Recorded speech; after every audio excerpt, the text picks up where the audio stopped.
Hello guys, कैसे हैं आप लोग। आई होप आप सभी अच्छे होंगे। मेरा नाम है नितेश और आप देख रहे हैं मेरा चैनल नितेश फिजिक्स क्लासेस को। सो गाइस, आज की जो वीडियो है वो बीएचयू के काउंसलिंग के ऊपर है। जैसा कि आपको पता है कि बीएचयू का जो रिजल्ट है वो आ चुका है, काउंसलिंग डेट भी आ चुकी है। 1 से लेकर 15 अक्टूबर के बीच में आपकी काउंसलिंग होने वाली है। उसमें जो फिजिक्स का है मोस्ट प्रोबेबली आफ्टर 5 अक्टूबर अराउंड 8 अक्टूबर के आसपास आपको देखने को मिलेगा जो काउंसलिंग स्टार्ट होगी। तो जो भी चैनल पे नए हैं, अगर मेरा वीडियो पहली बार देख रहे हैं तो चैनल को सब्सक्राइब कर लीजिए, बेल आइकन को प्रेस कर लीजिए कि आपको नेक्स्ट वीडियो की अपडेट मिलती रहे।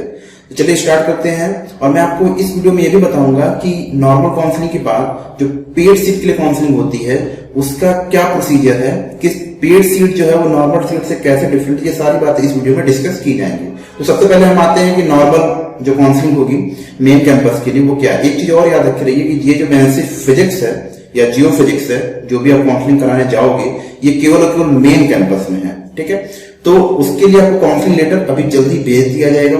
विद इन 2 to 3 डेज आपके काउंसलिंग लेटर मिल जाएगा।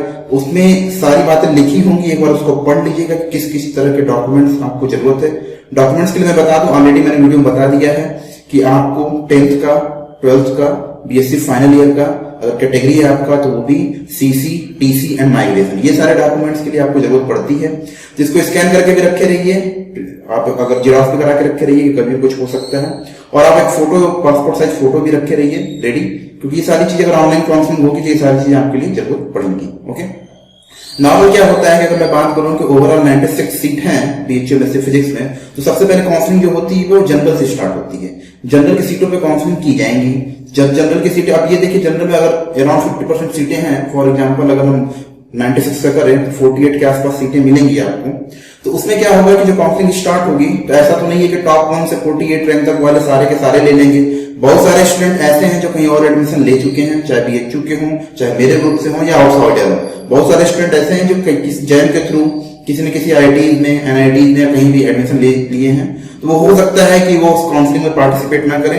इससे क्या होगा कि जो रैंक है 48 वो ऊपर जाती जाएगी, और ये जो सीट फिल होगी जनरल की वो विद इन 48 नहीं होगी, वो अराउंड जाके लाई करेगी मिनिमम 70 के आसपास।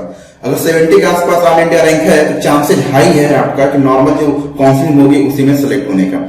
इसके बाद क्या होता है, ईडब्ल्यूएस की काउंसलिंग स्टार्ट होती है कि ईडब्ल्यूएस में भी आपको पता है कि 10% सीटें रिजर्व रहती हैं। तो ईडब्ल्यूएस की काउंसलिंग स्टार्ट होगी, उसके बाद ओबीसी की, फिर एससी की, फिर एसटी की। जितना भी रिजर्वेशन है ये सारे का सारे रिजर्वेशन क्राइटेरिया को फॉलो किया जाएगा और आपको काउंसलिंग लेटर के अकॉर्डिंग आपकी काउंसलिंग स्टार्ट हो जाएगी। तो ये सारी चीजें हैं, आप ये याद रखे रहिए।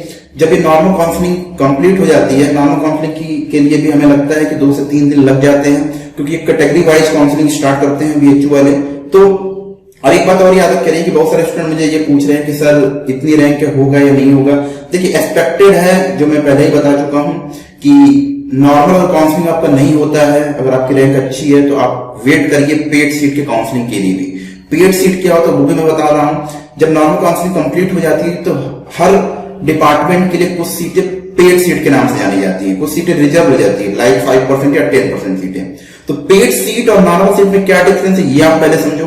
पेड सीट में पहला पॉइंट ये है कि पेड सीट ऐसा नहीं किसी को भी मिल जाएगा। नॉर्मल काउंसलिंग मान लीजिए क्लोज हुई है ऑल इंडिया रैंक 70 से, तो 71 जिनकी रैंक है उनको ऑफर किया जाएगा पेड सीट के लिए। पेड सीट में क्या होता है कि सेम कैंपस में आपको पढ़ाई करने को मिलेगा, सारी चीजें सेम रहेंगी, बस आपका जो फी स्ट्रक्चर है वो ज्यादा हो जाता है। अराउंड 45 के जो फी लगती है उसमें फी आपको ज्यादा पे करनी पड़ेगी, और नॉर्मल जो फी आपको पता है 3K to 4K पर सेमेस्टर होती है। तो ये काफी देखा जाए तो अगर हम एजुकेशन के मामले में देखें तो बीएचयू काफी अच्छा है।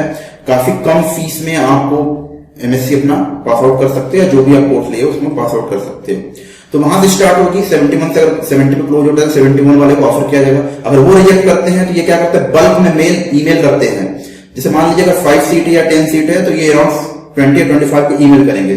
तो जो सबसे ये भी होता है पहले आओ पहले पाओ क्या। तो आपको ये यहाँ पे क्या होता है, आप हमेशा कॉन्शियस रहिए, देखते रहिए कब ईमेल आ रहा है। ऑल्दो जो मेरे ग्रुप के स्टूडेंट है मैं तो उनको बताता रहूंगा कि इंटरनली क्या चल रहा है, कब काउंसलिंग क्या है। लेकिन जो भी डायरेक्टली या इनडायरेक्टली जुड़े हुए हैं मैं उनको बता दूं कि हमेशा बीएचयू की साइट विजिट करते रहिए। नॉर्मल जो काउंसलिंग है उसके जस्ट बाद पेड सीट की काउंसलिंग स्टार्ट हो जाती है। तो आपको ये भी ध्यान में रखे रहिए कि पेड सीट में पहली बात आपको फी ज्यादा पेड करनी है, और दूसरा आपको हॉस्टल नहीं मिलेगा। हाँ, आप सही सुन रहे हो, आपको हॉस्टल नहीं मिलेगा। इसके लिए भी आप प्रिपेयर रहिए। हॉस्टल नहीं लेना है और फीस ज्यादा देना है तभी आप पेड सीट पे जाइएगा। तो पहला ही मेरी बात है, बहुत सारे स्टूडेंट ये बोलते हैं कि सर ये सारी चीजें नहीं मिलेगी तो हम क्यों जाएं। तो एक बात समझ लीजिए, बीएचयू सबका ड्रीम होता है। अगर आपके पास पैसे हैं, अगर आप अफोर्ड कर सकते हो तो ऑब्वियसली स्टूडेंट करते भी हैं, तो स्टूडेंट जाते हैं वहां पे। तो ये आपका टोटली आपके ऊपर डिपेंड करता है कि आप फी पे करना चाह रहे हो या नहीं करना चाह रहे हो, बीएचयू में एडमिशन लेना चाह रहे हो या नहीं चाह रहे हो, ये टोटली आप पे डिपेंड करता है, ठीक है। लेकिन ये पेड सीट जो है वो नॉर्मल काउंसलिंग के बाद स्टार्ट होती है, ये आप दिमाग में रखे रहिएगा। तो ये वीडियो मैं उनके लिए भी बना रहा हूं जिनको ये नहीं पता होता कि पेड सीट क्या होती है, कैसे काउंसलिंग कराई जाती है, और ये सारी बातें हैं। एक चीज और, पहली बात है कि पेड सीट में फीस ज्यादा है, दूसरी बात हॉस्टल नहीं मिल रहा है, तीसरी बात ये है कि देखिए इसमें कोई भी डिफरेंस क्रिएट नहीं किया जाता है। आप भी उन्हीं स्टूडेंट के साथ सेम डिपार्टमेंट बैठ के पढ़ाई करोगे, बस क्या है कि आपको आपकी जो फी है वो ज्यादा है और आपको जो हॉस्टल है वो नहीं मिलेगा। जहां तक हॉस्टल की मैं बात करूं कि जो कोविड का केस चल रहा है, तो आप ये मान के चलो कि नेक्स्ट ये जो सेमेस्टर आने वाला है या इसके बाद वाले भी सेमेस्टर आने वाला, अगर चीजें सही नहीं होती हैं तो ये एटलीस्ट 2 सेमेस्टर आपको क्या करना पड़ेगा, ऑनलाइन क्लासेज ही करनी पड़ेगी, बीएचयू ऑफ कैंपस की क्लासेज नहीं कराएगा। तो इसके लिए आप ये भी मान के चलो कि अगर पेड सीट में मिलता है तो आप ले लो, क्योंकि वैसे भी तो नॉर्मल स्टूडेंट को भी हॉस्टल नहीं मिल रहा है, आपको भी नहीं मिल रहा है, वो भी घर पे पढ़ रहे हैं, आप भी पढ़ रहे हो, तो ये अच्छी बात है। अगर आप लेना चाहते हो तो ले लो। बाकी एग्जैक्ट इन्फॉर्मेशन जो होगा मैं अपने ग्रुप में जरूर प्रोवाइड कराऊंगा कि कहाँ पर क्लोज रैंक हुई है। देखिए जिस दिन काउंसलिंग होगी या क्लोज रैंक कहाँ जहां पे भी है, तो मेरे बहुत सारे जो फ्रेंड हैं वो वहां पे अभी भी हैं, तो मुझे एग्जैक्ट इन्फो मिल जाएगी कि कितनी तक काउंसलिंग क्लोज हुई है और कहाँ पे नेक्स्ट टाइम पे काउंसलिंग स्टार्ट होगी और कितने रैंक तक एक्सपेक्टेड है मिलने का।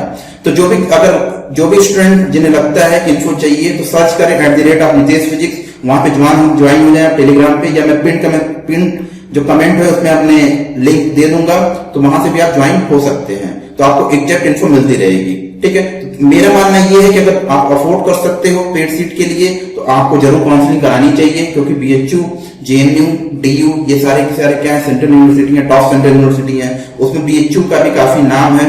जैसा कि मुझे कुछ कहने की जरूरत नहीं है, आप NIRF रैंकिंग देख लो या कुछ भी देख लो, हर जगह बीएचयू के स्टूडेंट आपको मिल जाएंगे, ऑल ओवर इंडिया के, ऑल ओवर वर्ल्ड में भी आप देख लो। सिविल से लेते हुए, एकेडमिक सेक्शन से लेते हुए, साइंस से लेते हुए, आर्ट्स से लेते हुए, किसी भी फील्ड में आप देखो बीएचयू के स्टूडेंट आपको मिल जाएंगे। और बीएचयू के स्टूडेंट क्या, आप जिसकी वीडियो देख रहे हो, मैं भी खुद बीएचयू का स्टूडेंट रहा हूं, तो आप मुझसे भी थोड़ा बहुत इंस्पायर हो सकते हो कि मैं भी बीएचयू का स्टूडेंट हूं। तो आपको हर जगह बीएचयू के स्टूडेंट मिल जाएंगे। तो मेरा मानना ये है कि अगर आपको पेड सीट के लिए कॉल आती है, अगर आप अफोर्ड कर सकते हो, तो आपको काउंसलिंग जरूर करानी चाहिए और एक हाई क्वालिटी एजुकेशन आपको मेंटेन करना चाहिए, लेना चाहिए बीएचयू से। तो फिर मिलते हैं दोस्तों किसी और दिन किसी और वीडियो के साथ। तब तक के लिए घर पे रहिए, जो सेलेक्ट हो चुके हैं वो एंजॉय करिए, काउंसलिंग का वेट करिए, और जिनका भी एग्जाम है जेएनयू का वो अपनी प्रिपरेशन करते रहे। Thank you so much.